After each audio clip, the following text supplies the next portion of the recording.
battles. And here we do see the decks. We've got Mew, we've got Miraidon. No huge surprises here in terms of the decks. These are decks with which we are quite familiar. Yeah, very much so. Mew, it's very much a mainstay, especially at European tournaments, but has been a deck that has never gone below at least tier 1 or tier 2 status. So constantly winning, constantly top-cutting events, and now another top 8 and potentially another win on the line here. But up against the somewhat new kid on the block in Miraidon, that, you know, the Miraidon Ascendant, as it were, starting off as a not as much of a top-tier archetype, but, you know, as it gains more and more pieces, getting to higher status until now, where it's one of the most played decks.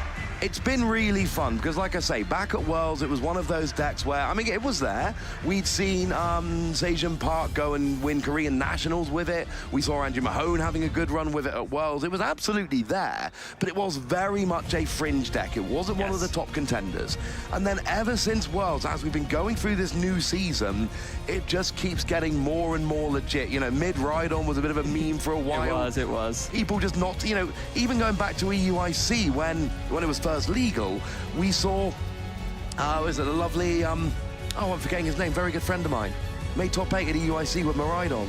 Rob Kimbram. There we go. Sorry, Rob, if you're watching. The lovely Rob Kimbram went and made top 8 with it, and all we were hearing was, you know, high rolled, hit really well off generators, people not taking the deck seriously. And I think as we've been going through the season, Freya, it's really quite clear it is legit. Yeah. I mean, the deck has also changed a lot since then, right? When we even talked about this earlier, but when Rob was playing the deck, Miraidon's main way to be played was with the Raikou V VMAX, of course, that increased the damage of a basic lightning-type Pokemon. But now people have shifted more towards playing it with Flaaffy and then instead relying on the Raichu V to get those big one-hit knockouts instead. Yeah, that's the way we go nowadays. It's fast, it's consistent, and, you know, recovering energy with Flaaffy, a bit more important than trying to boost your damage, because actually, most of the time, you're kind of doing enough. We do see Zapdos from Pokemon Go jumping in there, but that's because the difference between 220 and 230 is very relevant now, KOing stuff like Roaring Moon and Entei, for instance. Yeah, absolutely. So both players are ready now to put out the prize cards. Let's see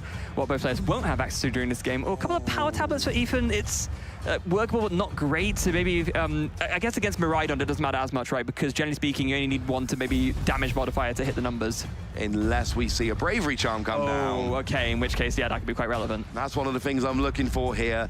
If Simon can start getting some Bravery Charms down, and there are 2 in the deck, this could be different, but we are off now. We've got a Squawkabilly against a Mew. Ethan draws for turn, and we are going in our top 8 with a Hisuian Heavy Ball. Yeah. There is something very important to mention about Mew's deck, about Ethan's deck as we start. So we've talked a little bit before about how you kind of need to play the Fusion Strike energies nowadays to counter against Spiritomb. Ethan does not agree with us. This is actually a double turbo version of Mew. Yeah, it's a full traditional double turbo version of Mew.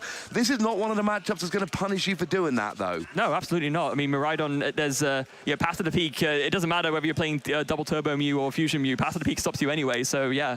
And that's kind of nice. Like, if you can basically go, well, I'm not playing this, and then, well, the matchup isn't punishing you for not playing it, then you just get the benefit of all those cards you're playing instead. Cram-o-matic comes down. Oh. Hails, unfortunately. Yeah, I wonder, oh, wait, it's actually, I was going to say it's not quite big, but no, there's the Forest Sealstone in hand, so going to be absolutely fine there. If I were to guess, probably going to be for a Battle VIP Pass. And then probably for a pair of Genesect, because what you need now is drawing cards. There's already 2 Mew on the field. Your entire deck is, well, it's largely Mew, but there is actually something a little bit weird in Ethan's deck. There is a Luxray V. A single copy of Luxray V, 2 colorless energy, 30 damage, and your opponent reveals their hand, discard a trainer card you find there. But it's going to be played with double turbo, so it's only actually going to do 10 damage.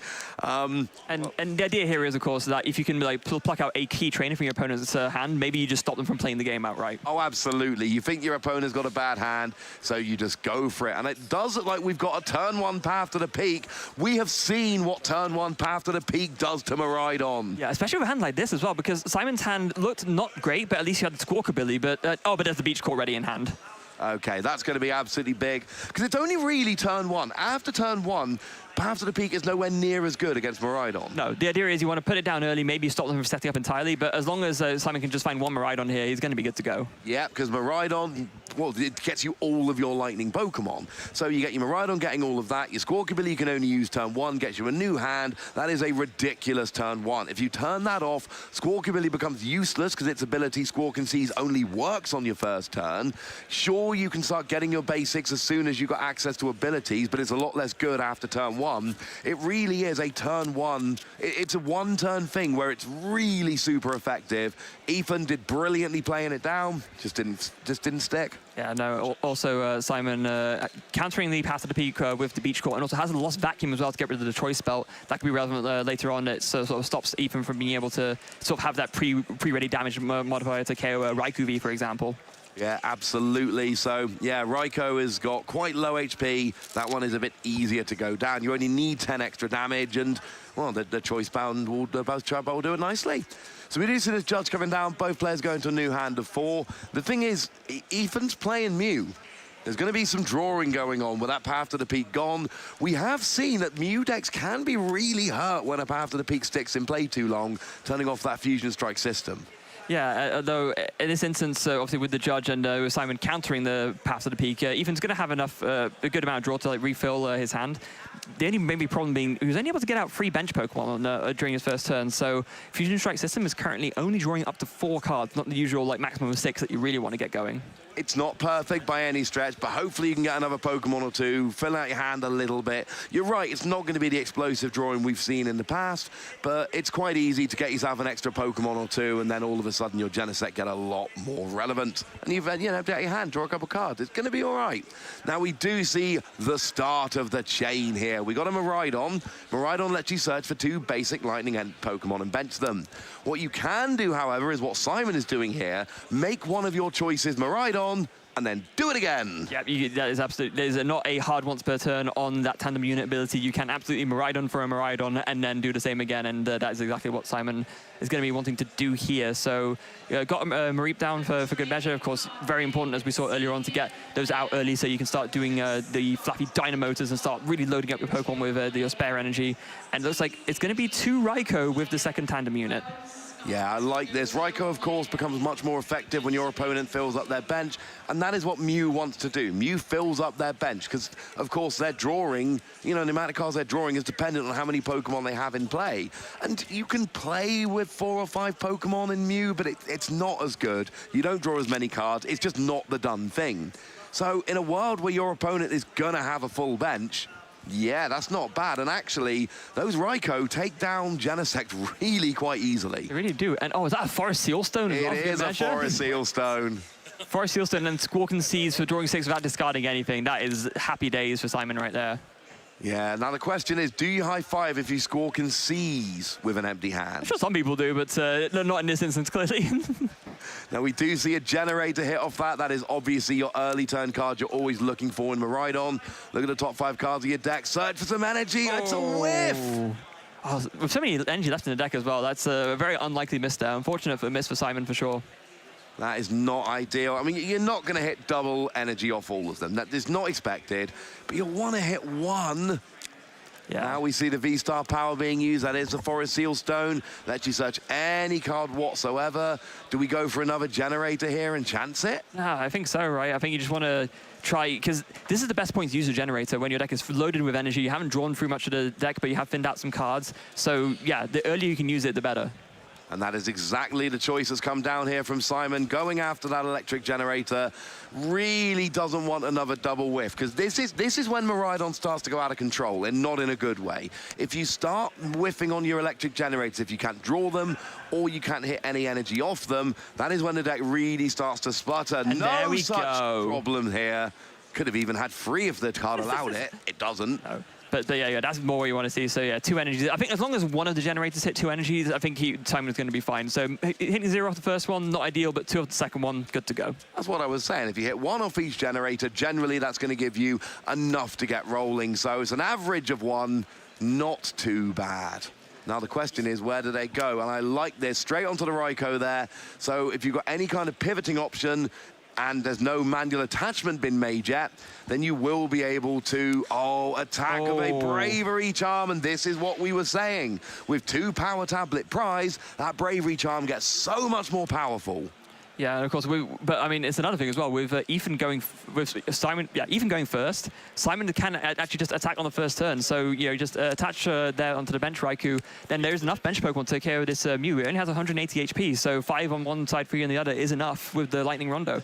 Absolutely. So there we go. We got the KO on the Mew, go up by 2 prizes. And this is the power of Miraidon here. Just these early game attacks. And yeah, you're going up 2 prizes before much has happened at all. A very good draw there from Ethan, as it does draw the Mew VMAX for turn, finds a Box of Disaster and a Power Tablet, so already got one of the damage modifiers needed for the KO, and then just going to follow up straight away with a Judge. Yeah, Judge is always a very nice one there to just, you know, basically hurt your opponent. I mean, we've seen Path Judge a lot. Path Judge is just mean. Give your opponent a low hand while turning off their abilities. But it's kind of weird. Both these players are kind of playing the disruption game. They're both playing Judge in their deck. They're both playing Path in their deck.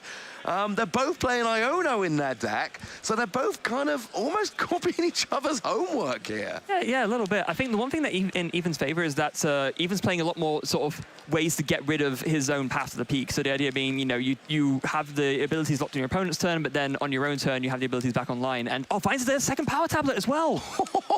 Okay, when there's 2 Power Tablet prize, finding both of the other ones, that is amazing. That's and didn't even use Forest Seal Stone, because use that back on turn 1. Yeah, absolutely. And that's wonderful. Yeah, interesting choice there from Ethan. Could have maybe gone for a Cram-o-matic, but decided no, I'd rather thin the rest of my hand out and just use this Ultra Ball to grab another Genesect. And this way, now you're drawing up to 5.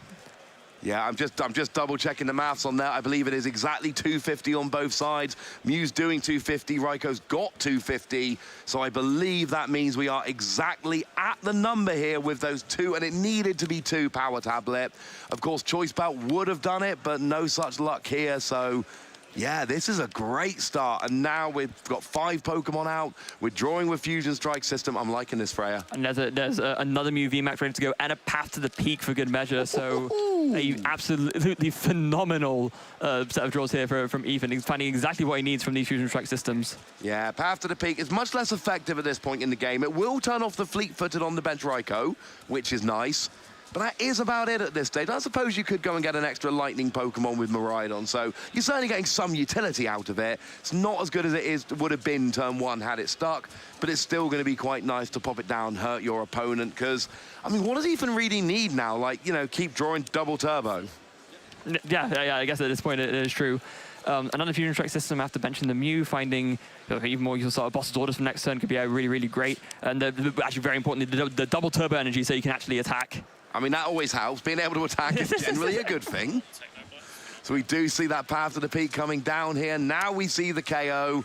Just done enough. And look, Simon going for that Bravery Charm on the Raikou, getting a KO with that. That was absolutely the play. When you consider that 2 Power Tablet were prized, it was such a good play. It really was not likely Ethan was going to do it. What have you seen, Freya? Okay, well, I was about to say, Simon's hand is terrible, but then he just draws the Professor's Research for the turn. And there is an electric generator in there as well that we can go for. And actually, this is lovely, because you've got your Ultra Ball. Get rid of a couple of cards that, let's face it, you were just going to discard with Professor's Research anyway, and then you get your Flaaffy to accelerate some energy. You play your electric generator, crossing your fingers that, you know, 1 or 2, that hits 1 or 2, and you've still got your attachment for the turn, and this is working very nicely. Should be able to fire off an attack with Raikou while powering up a Miraidon here, although honestly, I'm looking for a Raichu to get a giant one-hit KO, or I'm looking for a poke followed up by an Iron Hand, which would actually close out the game. Yeah, there's a couple of different ways that Simon can go about it here, and this is like the risk that you run into, right? When you're up against a strategy that has a way of taking extra prize cards and you're a free prize Pokemon, if you can either just by getting knocked out by Raichu, or by doing the soften up of play with the Raikou to then follow up with an Iron Hands, it's very Even's in a good position, but it's still very potentially scary for him. Simon is not out of this game by any means. Even an Escape Rope would actually be really nice here, because there's nothing on the bench. That Mew VMAX didn't get evolved, so there's all just Mew and Genesect on the bench. So actually, even an Escape Rope here would allow a KO from Simon, and there's a couple of different ways to go. What you don't want to do is just 2-hit KO the Mew for free prizes. No. it's either hit the Mew and finish with Iron Hands, or it is, you know, get a big giant one-hit KO with Raichu, or it is play something like an Escape Rope to try and go after the bench. So looking at the hand currently, I actually don't know if there's a way to do it. There's some good draws there. We found the Raichu, which is absolutely great. Found the Lightning Energy, but I don't think there's enough to actually power up an attack.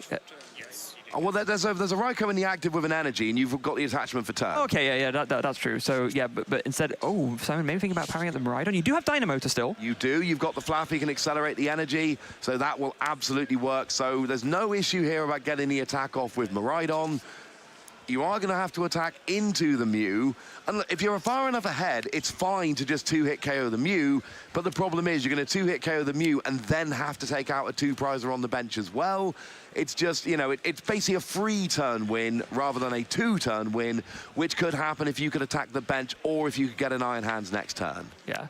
Now, actually, Simon opting to bench the Raichu, so they're leaving that bench slot occupied. So no way to put down an Iron Hands anymore, but maybe Simon valuing just being able to make sure that Raichu is an option in case you can't find the Iron Hands, or and if the Miraidon gets knocked out, of course, then the bench slot will free up for the Iron Hands that way.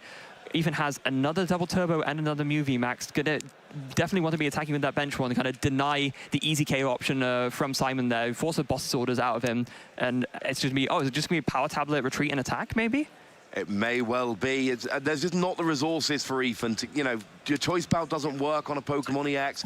You've only got access to one Power Tablet in the deck. So because of the reduction, no, it actually works out perfectly. It's 220. Yeah, absolutely. 190 after the 220. Only one Power Tablet needed. So yeah, 2 more prizes from Ethan. Finds actually that Power Tablet that he used was one of the first 2 prizes he took. So very important that he took that. And he just took the other one now. So Ethan has enough resources to get the last 2 prize KO to win. So now it's up to Simon. Can he find the means to go Iron Hands, Boss's orders on this Mew, and take the 4 prizes in one go? And it has to be. Were you able to get a big Raichu KO last turn or an Escape Rope to KO one of the smaller bench Pokemon, then all you would need here is, you know, just... It would have been easy. You could have bossed, you could have Raichu, there was a bunch of options. Here, you're in a really awkward situation. If you don't win the game this turn, Ethan, I mean, there's a lot of those Pokemon that are quite easy to KO. It's kind of like one Power Tablet will get you the Raichu. You don't even need a Power Tablet to take out the Squawkabilly. So, yeah, there's quite a lot of options here, unfortunately, for Ethan to win next turn. So, Simon, but trying to get Iron Hands on that bench Mew is going to be a lot of work. Yeah, so not being able to sort of kind of have the Iron Hands ready in reserve and sort of preset it up and simultaneously missing the KO was absolutely huge for Simon there. So it was a good draw off the research, but not quite enough. And now Simon is going to try and piece together this combo, but it does give Ethan a window of opportunity to take this game away if he can just get the last KO before Simon can set up this Iron Hands. Absolutely. We do see the Iron Hands being searched out here. It is Simon's only chance of winning this turn. So, and it's a lot to ask for. You've got your Dynamotor, but you then need 3 other energy in addition to the Dynamotor. Yeah, and also bear in mind that Simon could have saved that double turbo energy and attached it to the Iron Hands to make it easier, but actually opted to discard it off the Ultra Ball instead. That is, I mean, there's only so many resources you've got. You're absolutely right when you say that, but sometimes it's just, there are other cards you end up needing a little bit more. So we need a Dynamotor, and then it's either attach a double turbo, hit 1 electric generator, or attach a lightning energy, hit 2 energy off electric generator. The problem is you would also need a boss, and we've just played Judge. Yeah, so this has to be a 2-turn thing, right, which does leave the window of opportunity open for Ethan. If he can just find a boss's orders, then that'll be enough to win the game. It doesn't even need any damage modifiers because that Squawkabilly is right there ready on the bench to be knocked out. Yeah, and of course, one of the things about Iron Hands is it does have that 230, the number which is becoming more and more relevant in the game right now, which means that you can't just KO it with a Power Tablet. So Ethan just drew Escape Rope and Power Tablet. So if Simon goes for a play the same way, just retreats into the Flaaffy, then Ethan can just play Escape Rope and it will force Simon to bring up the Iron Hands because that'll be the only thing out of range. It will indeed. The Iron Hands can take a hit with a single Power Tablet, and we've seen 3 Power Tablet be played, and Choice Bout doesn't affect Iron Hands. So we do know that Mew is essentially really tapping out at 220 damage here. Yeah. So the Iron Hands will survive, but then you've got a 10 HP Pokemon surviving. This is not an ideal situation any way around. The problem is if you put Iron Hands active, I suppose it's, oh, just chooses to pass, and we know. Well, attack. Well, okay, so fine. But that means the game's over. Yeah. Ethan just retreats and plays a Power Tablet and just does the cross-region strike, and that will be going to game 2. Is unfortunately, when I say pass, I meant essentially end the turn without winning, which is essentially the same thing. We do see a Cram-o-matic. Oh, that wasn't a Power Tablet. I was mistaken. Sorry. Yeah, I thought I saw Power Tablet, but no, that was in the previous hand. Yeah, there was a Judge coming down. It's there. Another Cram-o-matic is being flipped here, and that's another Tails. No, the Power Tablet's there. I was right. You just play it and retreat and win, right? Am I missing something? No, I don't think so. Yeah, there it is. Power Tablet, retreat and win, and Ethan will take this 1-0. We are going to game 2. There and there's a reaction from Amy. Hi, Amy. Hi. Oh, that's wonderful. That was a good thing to see, Amy. Obviously, delighted to see Ethan taking that first game. And yeah, not 100% sure what was going on with those Cram-o-matic there, but it did not matter. Just that Power Tablet was enough. And Ethan, that was a very tight game, because we had the 2 Power Tablet prized. Every one of those 4 Power Tablet was incredibly important there. Like, every KO needed the Power Tablet, and if Ethan had had 1 fewer Power Tablet on any turn, that would not have worked. Yeah, the Power Tablets are absolutely key there, so finding each one at the right time. And with the Cram-o-matics, I mean, it could just easily be nerves, right? Sometimes you're looking for, like, the more complicated win condition because you're thinking in a bad spot, and you don't realize you have the simple one right in front of you. Is that just, oh, I played a Power Tablet, I retreat, I attack. You know, I've done it before. I'm sure you probably have as well. I get super paranoid when I'm about to win a big game. I'm like, no, this can't be all of it. Can't just be 1 card to win. Surely it can't be this easy. No. No. Let's play a few. Let's really tighten up this win. And my opponent's just like, you had that the whole time. Yeah, sorry about that.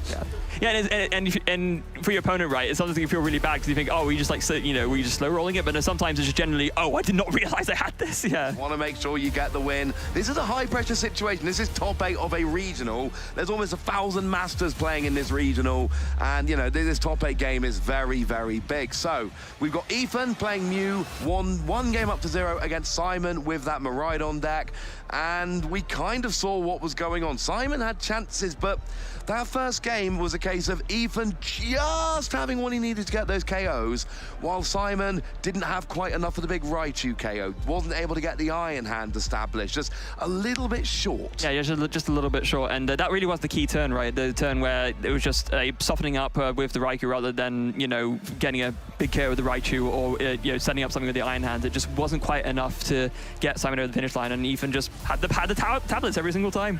Yeah, and that's the thing. Oftentimes you're going to play against Mew and you're going to be like, oh, they had everything they needed. Like, yeah, have you seen how many cards they draw? Well, we know there was a path to the peak in play for a lot that last game, so that does change it quite a bit. But this is one of the reasons why Mew is such a good archetype. You've got Genesect's Fusion Strike system. It draws a redonkulous amount of cards. And it means that a lot of the time, yeah, you know what? Mew does just have what it needs, because it just draws more than any deck other than maybe Gardevoir. Yeah, and another mulligan here from Simon. You do not want to be giving Mew mulligan cards, not by any stretch. No, that's at least 2 mulligans now. You can see well, you can't, we can see the die sitting on top of Ethan's deck there. There's a 2 on it at the moment every time. And we changed the mulligan rules a few years ago. Essentially, when your opponent has a basic Pokemon, you look at how many mulligans they've taken, you declare how many cards you're going to take, and then take that number. You used to be able to take them 1 by 1, and then essentially stop when you've taken enough. Now you have to declare before you start drawing. Oh, when you say recently, how recently did that change? It feels recently, but I also feel young, so I don't know. It's probably a while ago at this stage. Yeah, I was going to say, I don't remember that change being that recent, I think. Us a while ago. Yeah, us showing our age, clearly. So, anyways, here we are going into game 2. Simon will be going first, looks like, wanting to find that turn 1 path to the peak to stop Ethan's setup without a doubt. Start off fleet-footed, and oh no, that is, I mean, if you're going second, that hand is fine, but going first, like, that's, what do you even do? I mean, next turn, you Professor's Research. Yeah, but... Oh, no, there's 2 Electric Generator in hand and no bench Pokemon. Yeah, even if you do Research, that is a horrible Professor's Research. Just got 2 more Researches and the 2 Generators. You need Electric Generator to get your energy out, but Electric Generator will only attach to the bench Pokemon, so Simon is crossing his fingers hard that he draws a basic next turn. Any basic will do just to try and get that energy on the board. Yeah. Over to Ethan, and we've actually lost a Power Tablet turn 1. There's no prize this turn, or this game, I should say. But remember, every one of those 4 Power Tablet came in really handy in game 1. So it's one of the key cards we're tracking in this matchup. It's something we need to bear in mind moving forward. Yeah, now, saving grace here for Ethan is that, well, actually, let's say saving grace for, no, it's like saving grace, but isn't even the right word. Ethan has a very, very good setup going right. He got the Ultra Ball ready and gonna fire off that Forest Fieldstone, and already coming in with the Battle VIP Pass off of that. Ethan is once again having a great turn 1 setup. No, I remember what I was gonna say now. The saving grace for Simon is that because Ethan is playing this version, not the Fusion Strike version, there's no risk of a turn 1 knockout of a Meloetta. No, not at all. This version of Mew needs a turn to get rolling. Turn 1, you get your Genesect down, you get your Mew down, draw a bunch of cards, maybe attach your double turbo, and then it's turn 2 where you evolve up into the Mew VMAX and start launching attacks. It has no turn 1 pressure. Technically, you could attack with Luxray turn 1. I guess you could, yeah. And maybe that's something that Ethan could even consider, thinking, oh, hold on, maybe Simon's hand isn't great, but it has a good trainer for turn 2. But with the commitment of the double turbo to the Mew, not going to be happening.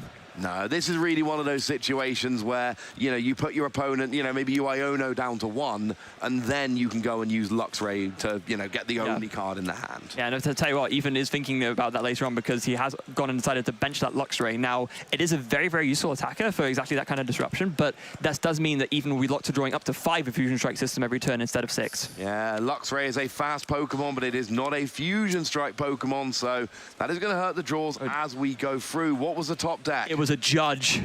You have to judge. Yeah, you have to. Like, you have to judge him. That is a massive bailout there because, yeah, you don't draw that many cards, but you cannot afford to lose this many resources by researching. No, it's the electric generator. When you've got no Flaaffy down, and we do see a fleet-footed into a third electric generator. Okay. You definitely judge here. Yeah.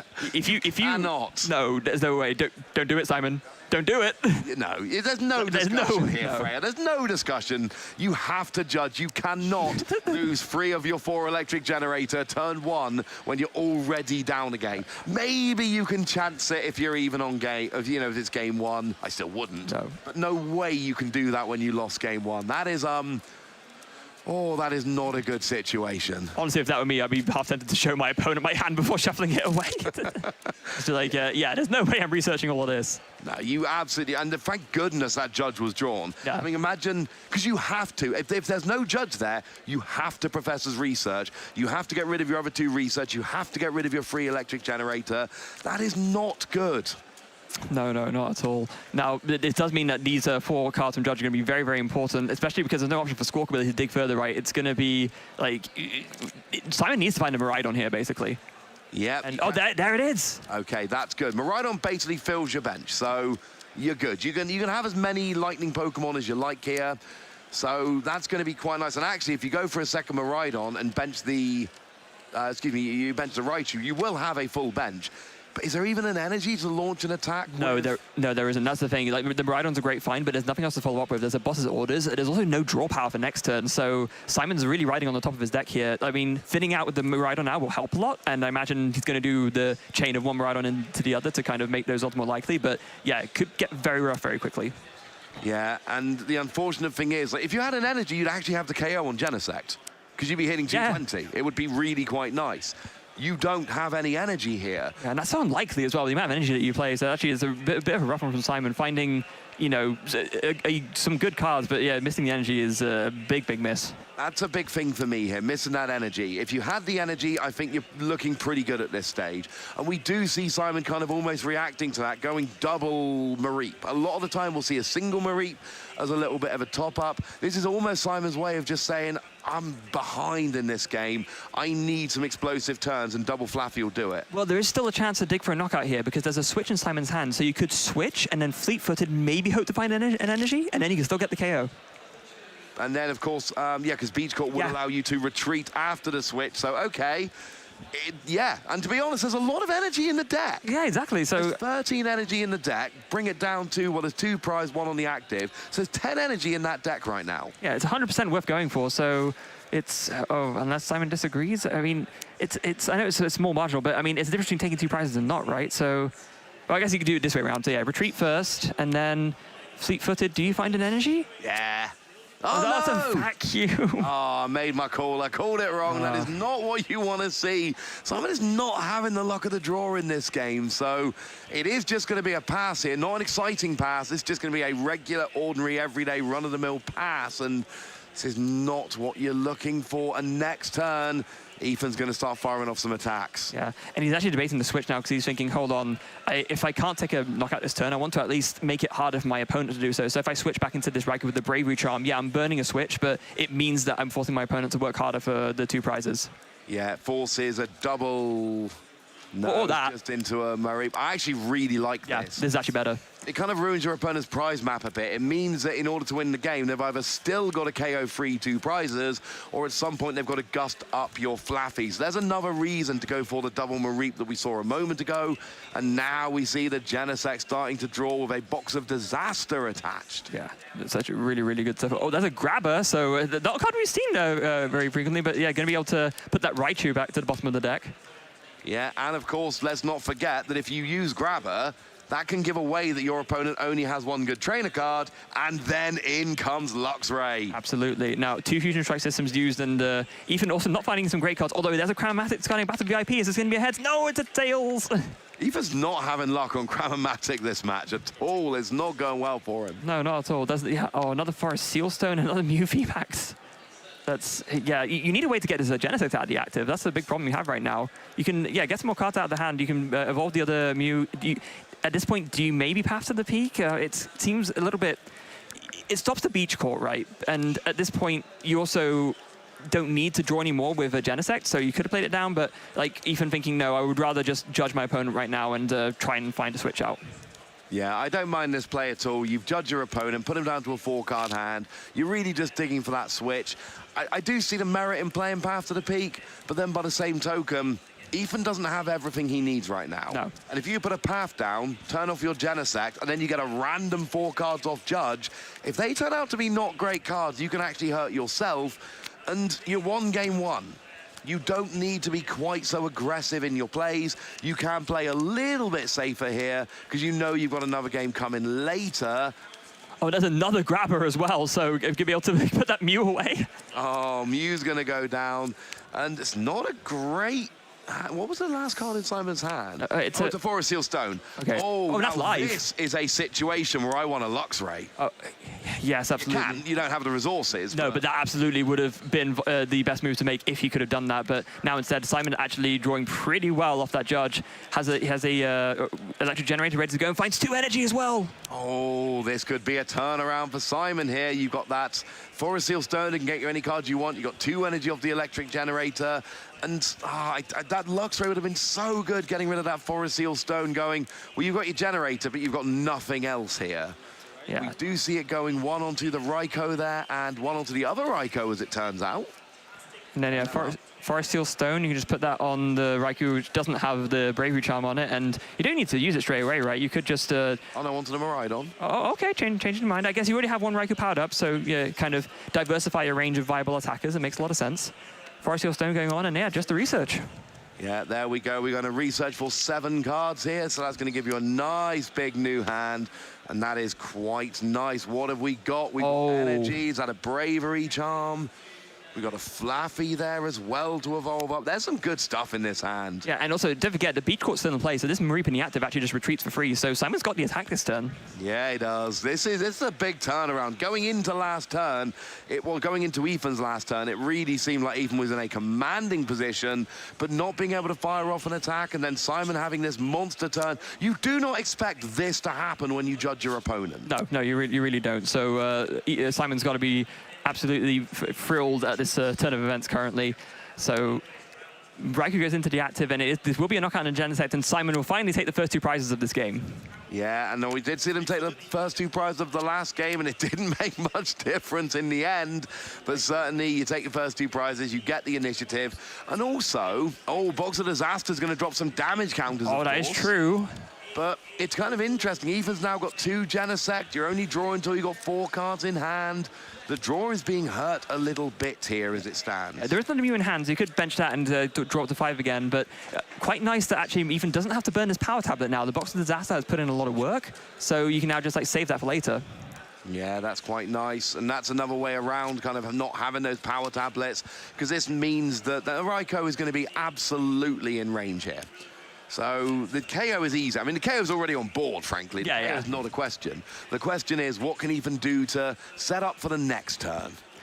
It's going to be some kind of disruption supporter is going to be ideal, I think, because obviously Simon's hand is quite big right now. You want to be able to prevent a return knockout. That's going to be the big thing that Ethan's going to want to avoid, because if you can make it so that your opponent is forced to two-shot a Mew, that's how Ethan gets back into this game, but just by taking a 2-2-2 price map.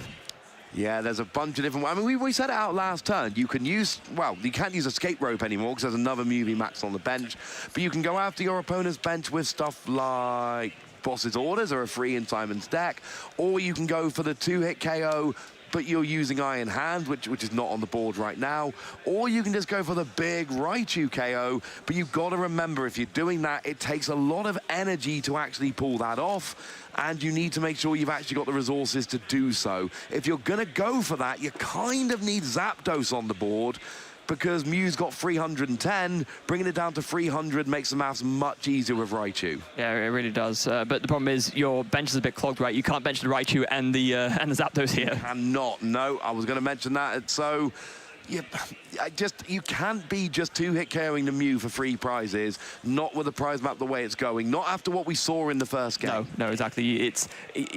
You can, sure, like set up a 2-hit knockout with the Iron Hands to sort of take it, but we saw that it just adds so much more difficulty to your plays, right? Because you need to get so much energy on it. Granted, there's 2 Flaaffies coming into play now, so pulling off an attack with the Iron Hands, in theory, should be a lot easier this game. I mean, you can double Dynamotor and attach your double Turbo Energy, and that's going to work out quite nicely, frankly. I mean, it does mean that, you know, the double turbo brings you down to only doing 100, but as long as you can do 210 to the Mew first, and you should be doing 220 to the Mew, you're going to be okay. The maths is going to work out there. And yeah, I mean, you just need to be setting up for a play like that. Of course, Ethan's got 2 Mew VMAX. Simon is going to have to gust to pull that play off. There's no way Ethan is just going to leave the Mew in the active heavily damaged. Yeah, and without doubt as well, Ethan will disrupt Simon's hand before taking a knockout to make that gusting even less likely as well. Absolutely, he probably is. He's got an Iono in the deck. He's got free Judge in the deck. So, yeah, hand disruption with Mew. It's weird that, you know, everything that used to be a Mew counter is now a Mew staple. Path to the Peak, hand disruption. We used to play these to try and beat Mew, and now Mew's like, oh, good idea. Yeah. I'll do that. Yeah. Oh, now very, very important thing to note here. Simon is finally opting to use that Star Alchemy on the Forest Steel Stone, and actually is going to get the boss's orders. Love this. Like this. What I really like about this, he's combining it with benching a Raichu. So what you essentially do is you boss something off of the bench, KO with the Miraidon, but then it doesn't matter what's active next turn because Raichu can go smash. And of course, if Ethan takes a KO, that will open up a bench space for the Zapdos, which isn't prized. And that means that 5 energy getting discarded will mean a 1-hit KO with Raichu. So that's the kind of thing that I'm looking for here. So it means you don't need to set up a 9 hands. You can just load up a Raichu and a bunch of energy on the field and take the win that way. Absolutely. Very, very good stuff.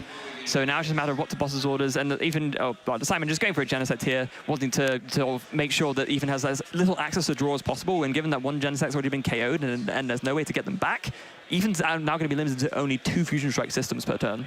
Yep, and we have actually got the Zapdos in hand for what it's worth if we're going the Raichu route next turn. And the Bravery Charm is on the Miraidon, because this is something that is absolutely on my radar here. If this Miraidon can survive this turn, then we're actually going to see that there's already enough energy for Raichu, but also the Miraidon can just gust and KO something else. So this Miraidon with a Bravery Charm, if it can survive this turn, will essentially lock the game up for Simon. It becomes a very, very good odds of winning at that point. But it's all over to Ethan. We're going to get this KO. Wait, he just Ultra Balled away to Zapdos. I mean, if he's going to get enough energy with a Raichu, it's fine. Essentially, the Zapdos acts as another energy. Yeah, I guess that's true, yeah. Raichu works in multiples of 60. Mew has 310. So if you don't have the Zapdos, you need to discard 6 energy for Dynamic Spark for the KO. With the Zapdos, it brings it down to 5 energy, and then Zapdos will do that extra 10. Yeah, it's a bit awkward, right? Because it means that now you're relying on a generator. If this Miraidon gets KO'd, there'll be 2 energy on the field from the Raikou, and then you can do double Dynamotor, and you can attach 1 from hand, and that would be 5. But then if you're doing it this way around, you have to get that 6 energy, which means that you need a little bit of an extra push. Or you just boss's order something on the bench, and then it's easy. So there are a bunch of options around for Simon to get these last 2 prizes. Now we see the first one. Are we going to see... I think, do we need 3 here? It's... Well, no. Oh, no, we don't, because we've got a Lost Vacuum. We need 1. We've got 1. Ethan's got the KO here, and we're going to be right back. Oh, and a Judge as well. I mean, you said this yourself, Freya.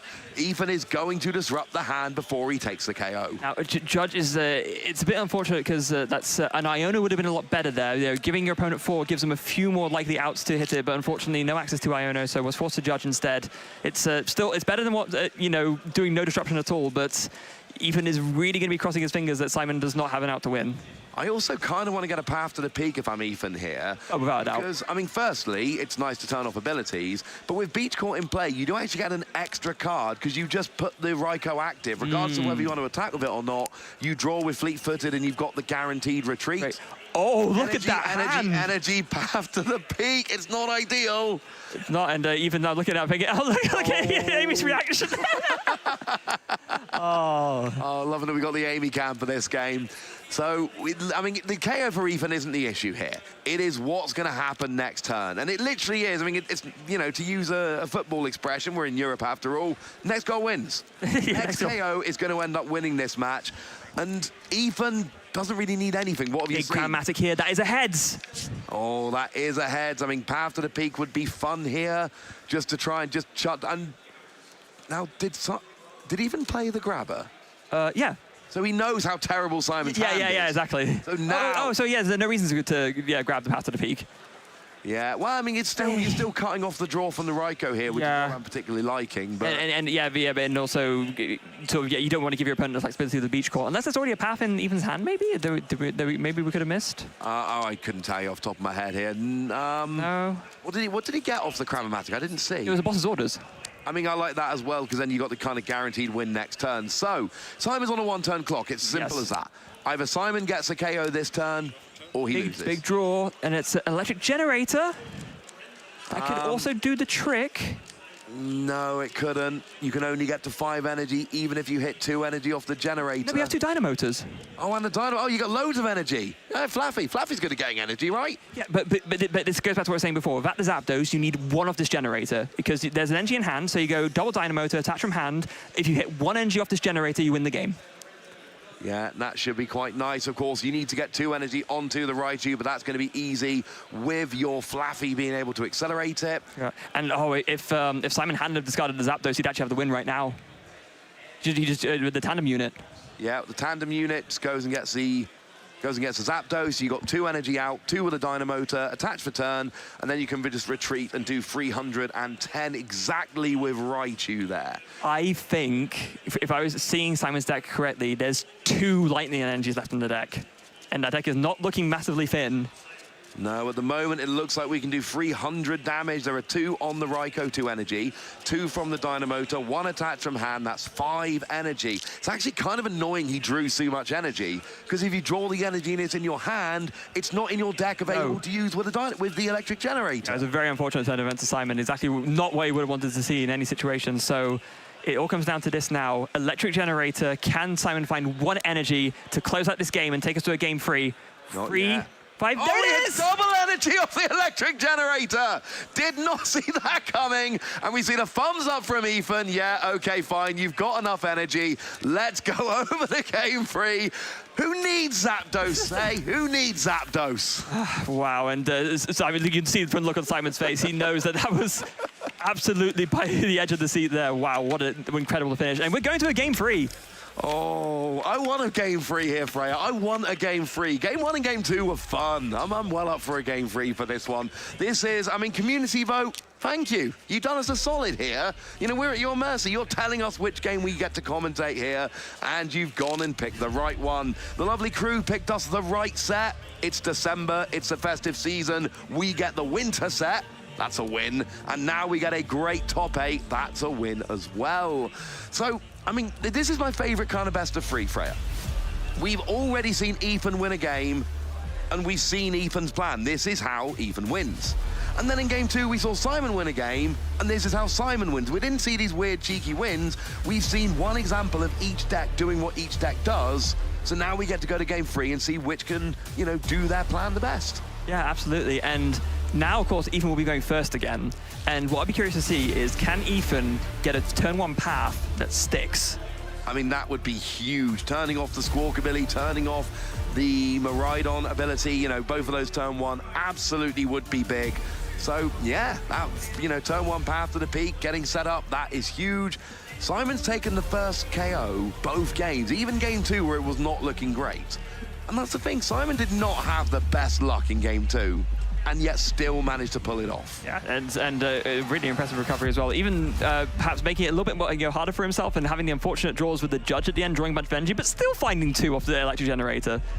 That was nice. Oh, we got a reversal from game 2. It's Ethan who is mulliganing now. Oh, okay. So he is going to be giving Simon an extra card here, at least 1 extra card, assuming Simon wants to take it and it's turn 1, you want to get set up. Yeah, taking the extra card. An interesting decision here though, between, so you can either start with the Raikou or with the Raichu. I mean, Raikou obviously gives you the extra draw of the fleet-footed, but no, let's like an opt to start with the Raichu here. I want to put the Raikou down. Oh, no, we did put the Raichu down. I like the Raikou personally. I like the fleet-footed. And also, we've seen in the past 2 games, Simon loves attacking with the Raikou in the early game. Because Ethan is basically forced to fill up his bench by the nature of the deck that he's playing, that means you fill up your bench, you do 220, and all of those lovely Pokemon, you know, V go down. Yeah, quite an interesting heads-up thing here. Normally, we don't see players going second, putting down an extra Pokemon, you know, before the setup. But of course, Simon, knowing that Ethan plays Grabber, doesn't want one of the Pokemon to be grabbered away, so actually just puts it down to keep it safe. Yeah, I love that. Nice heads-up play. There is a combination here of kind of playing Grabber and playing Path to the Peak and really locking Simon out of the game from the very beginning. So yeah, this is one of those situations where you kind of have to. You can't play a supporter turn 1. Usually your hand is safe. Not here. No, absolutely not. So another mulligan, incidentally, from Ethan. So more resources for Simon. And of course, going first, there's no way to disrupt your opponent's hand other than Grabber, right? So it's going to be a little bit unfortunate for Ethan, because it means that Simon's going to have more routes to find a potential counter to a path to the peak. Yeah, no, it absolutely is. So, and then again, another mulligan. That's 3 mulligans so far. I mean, this is not what you want. I mean, if Simon wants an answer to the path to the peak, he's got 3 extra cards to do it. Okay, to be fair, there's a beach court already in hand. Okay, but he's still got 3 extra cards to do it. But you're right, he does already have a beach call. That's going to help. That's honestly going to help. Yeah. But of course, you know, Ethan doesn't know that, so Ethan is still going to be looking to get that established turn 1. And also, at some point, get a basic Pokemon. Yeah, you'd hope so, right? So another 7, does Ethan finally find one here? I mean, it is a low basic count in the deck, so, you know, this does happen on occasion, but there it is. There's the Mew. Yeah, and a Genesect there as well. Plenty to go. You know what I love, Freya? We're in a best of 3. We've got 30 minutes left for game 3. There's none of that both players rushing to try and get a resolution malarkey. Oh, no. Wait. 3 Genesect are prize for Ethan. Oh, my. 3 Genesect are prize. This is game 3. Now, to be fair... Oh, wait. Oh, no. There's 2 Miraidon prized for Simon. For a second there, I looked at his deck list, but there's 2 different types. There's 1 Miraidon available for Simon, 1 Genesect available for Ethan. Just to be clear, that is not fair. No, that's really not ideal. Much worse for Ethan. We've been talking about this Fusion Strike system, and here's the thing. What are you going to do? Like, I mean, this is where Ethan's going to find out there's no more Genesect in the deck. Because what you really want to do is fill up your bench in order to maximize the draws you get from your single Fusion Strike system. But then if you do that, then you draw the Genesect and you can't play them down and get more Fusion Strike system. So then, at this point, it's debatable. Do you, Forrest, you're saying for the Hisuian Heavy Ball instead, just so you can get a Genesect out? Well, yes.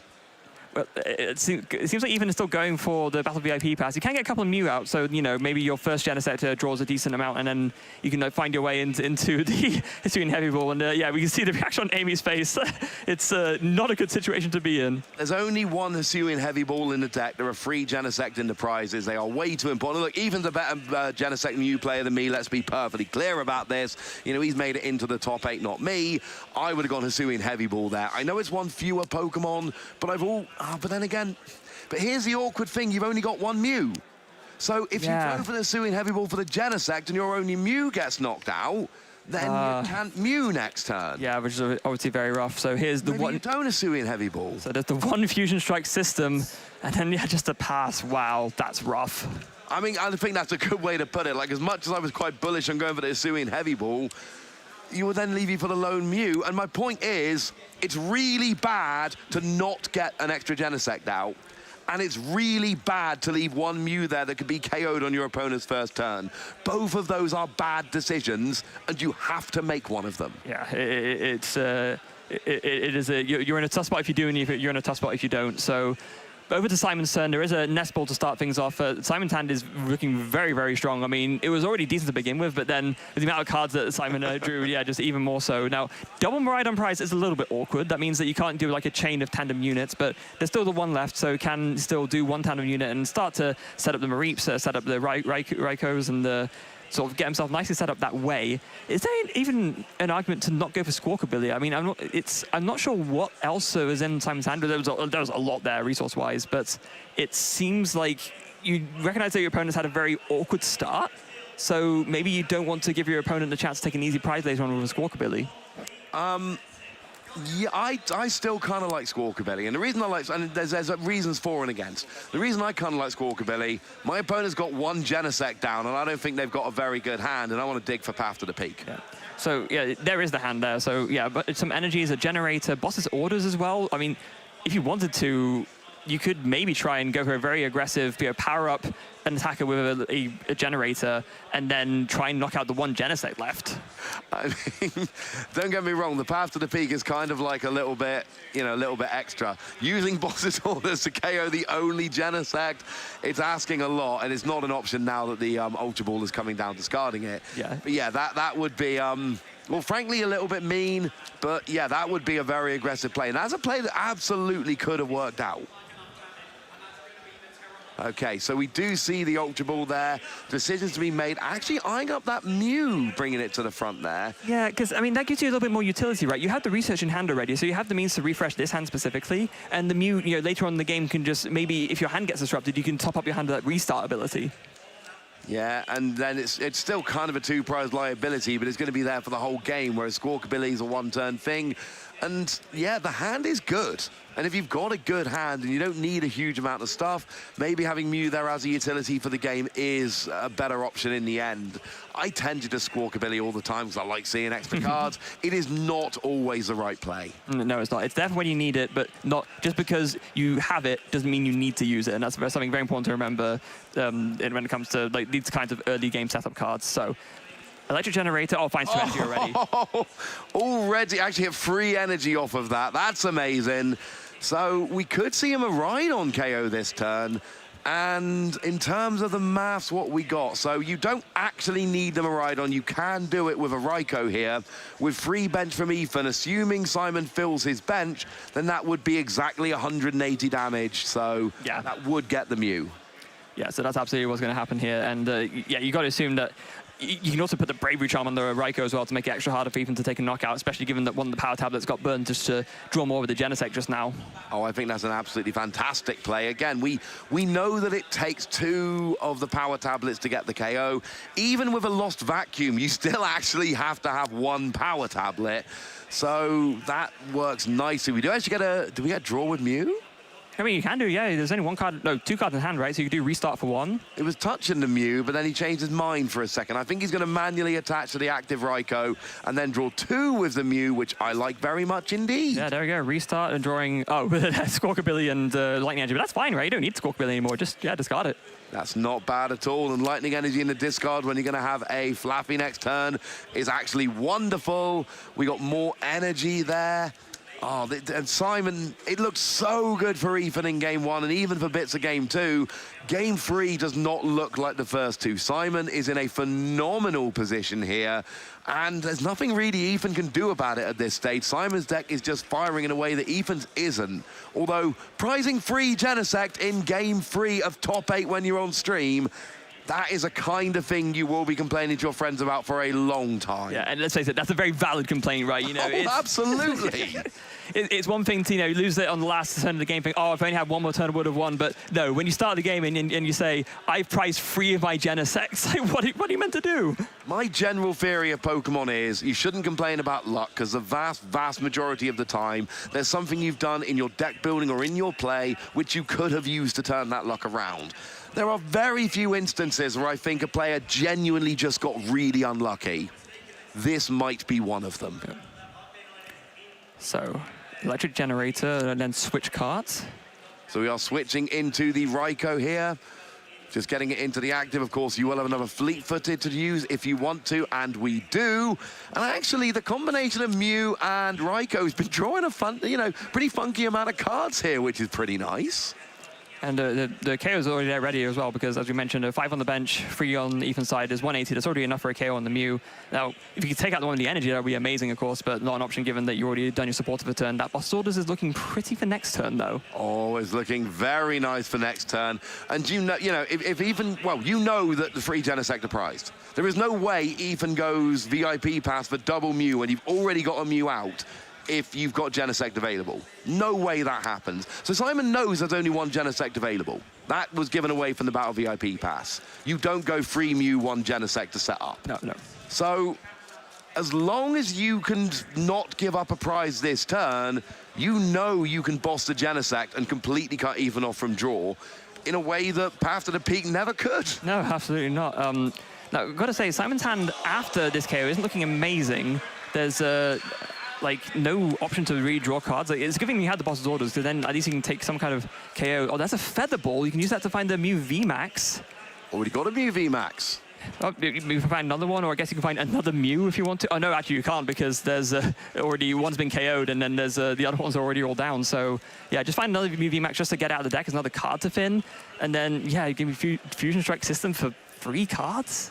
I mean, filling your deck is really, really important when you're really not drawing very many. Giving yourself every little tiny fraction of a percentage chance of drawing what you need becomes absolutely huge. And remember, Mew is drawing until you've got 3 cards in your hand over on Simon's side of the board. Genesect's drawing until you've got 4. It's not much better than a Mew here.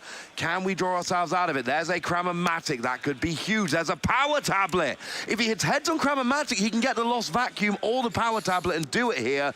Or just boss his orders up the Raichu, and that KO is already on the board. Well, you need to, right? You need to take prizes. You need to start getting the Genesects out. And luckily for Ethan, there's 1 Genesect, there's 2 Genesect. I mean, that must be one of the most relieved feelings Ethan has ever had playing the Pokemon trading card game.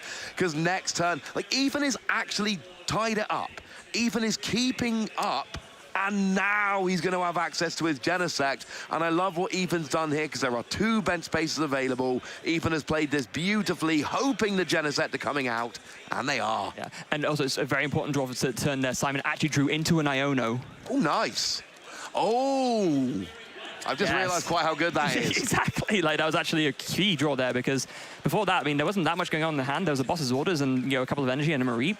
But now with this, maybe Simon's thinking, hold on, there's no Genesects coming down. Chances are maybe there was a few coming off the prizes. Maybe I should consider doing an Iono here. Well, like I say, the Battle VIP Pass gave away to Simon that they were all prized. So you know there's a decent chance he even got 1. So putting it to the bottom of their deck so they've got to search for it, they cannot draw into it.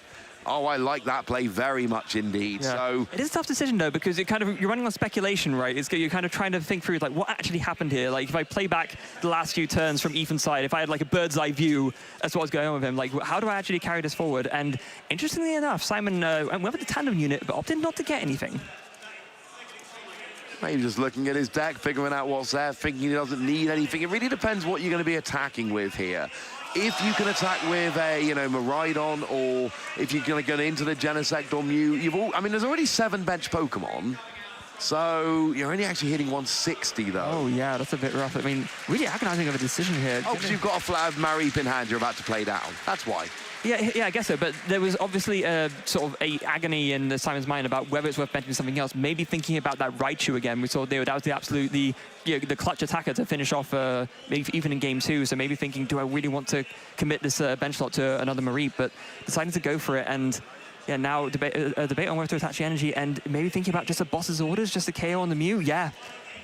No, I don't mind this at all. Bringing up the Mew, getting yourself an extra couple of prizes, getting it down to Oh, it's getting it down to only 2 prizes remaining and really making Ethan work to stay into this game. Let's be clear, right? Ethan got the Genesect off the prizes, and that's lovely, but it's still, hopefully next turn it can work out. Simon's deck is running hot now. Yeah, it is, and Simon's running hot and being able to put himself in a very leading position without working with much in hand. I mean, he's going to thin out this hand now even more by attaching manually to this Miraidon, so got another attacker ready to go. It'd be interesting to see what he actually opts to attack with this turn. I would go for the restart, of course, as well, just to top up the hand a little bit more. There's a Forest Seal Stone. Oh, actually, that's a really, really big find. He's not fired it off yet, so you can just put that on a... Oh, wait, there's one on the Raikou already, never mind. It's all right. It's nice to see the KO coming in on the Mew. And, of course, we've seen that Psychic Leap used so many times in the past. You need a Mew V on the bench in order to be able to do it. Well, this is taking a Mew V off of the bench. This is going to be kind of awkward. It's taking one of those plays away from Ethan here. Simon is going to be 2-hit KO in a Mew VMAX. This makes it a lot easier for him. Yeah, there's another Electric Generator fighting. Only 1 energy off that one this time, but still a very good pickup. Can just commit that to the Raikou V, have more attackers ready to go. And of course, the more energies you load up now, the easier time you'll have later in terms of being able to load up a Raichu V to take the last knockout to win. I mean, as it stands at the moment, Simon needs boss next turn for the win. It really is as simple as that. He's got the KO here with the Raikou. He's got a Miraidon, which is literally just ready to attack as it stands at the moment. So there's no real issue here at all. It's a case of you KO the Mew, you're down to 2 prizes, you've got an attacker, literally boss's orders next turn will win the game. But you want to keep your options open, right? Because, absolutely. Yeah, because boss's orders will win the game, but then if you can also have the option of building up a Raichu to win, then that's just another option for a win condition that you have. So you want to keep your options as open as you possibly can. As you see, yeah, Ethan there finally benching the 2 more Genesects, so going to be able to draw up to 5 now. There's a Forest Seal Stone in hand, but of course, just going to play that just to use it, not really going to be able to fight it off when it's already been used this turn. There's a Choice Belt, an Ultra Ball, and another Judge. Really, this is the turn that Ethan wants to see Iono. Yeah, and Iono here would be huge, putting Simon down to 2 cards in hand. We're not actually there with a KO yet because there is a Bravery Charm on the Raikou, so you will need 1 more modifier. There's a Cram-o-matic. Oh, but it's a Tails! That would have got the modifier, or indeed the Lost Vacuum, though, that's fine. That is very, very big. Yeah, Hisuian Heavy Ball as well can get the last Genesect. Oh, that is going to make a big difference in the drawing here. So we do see the Lost Vacuum coming down, getting that Escape Rope into the Lost Zone.